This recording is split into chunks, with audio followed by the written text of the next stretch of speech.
Have you heard of God the Mother? Because I have.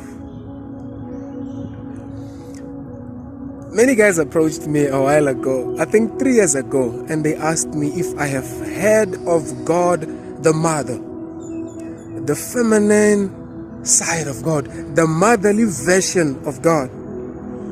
You know, I was in a hurry that day. I was rushing to a service in Joburg. But then something in my head said, you have to stop for this one. I have heard things. I have studied things. I have read things. My friends know me. I am an information junkie. I absorb so much information. I have a lot of information that can mess up your mind. And I have a lot of information that can build you. And through my YouTube channel, I have decided to build you in the knowledge of God.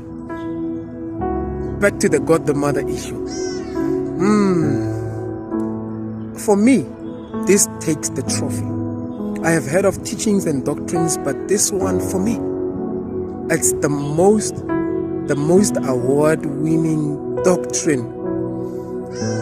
They are saying that there is a motherly version of God. You know, in Genesis 1, when God said, let us make man in our image, they said that this was a conversation between God the Father and God the Mother. To make man. In the same way, I and my wife would decide to make children after us. You know, there has to be a mother and there has to be a father. Okay. The first thing in my mind was like, wait a minute. God is spirit. He's spirit. This means that he is not male and he is not female. And because of that, he has no urge. Listen to me carefully. Because God is not female and he's not male, he has no desire that is experienced by us in the flesh. You know what I mean? He is neither male and he is not female. He is spirit. He just is. You remember the disciples of Jesus asked Jesus one day, they said, Lord, if a man marries a wife and the woman, the man to the woman dies, and the brother of the husband marries the woman, what will happen when they get to heaven? Whose wife will she be? Jesus said, no, don't you know that in the resurrection, you are going to be like angels. You cannot marry. You cannot be given in such settings and setups because you have lost your gender. You do not belong to a certain group. So now when you come to God, you must know that God is not male and he is not female. He is spirit. So he does not have a sexual desire, if you could say. He does not have that. He is just spirit. They are saying that no, there was a mother that spoke with him.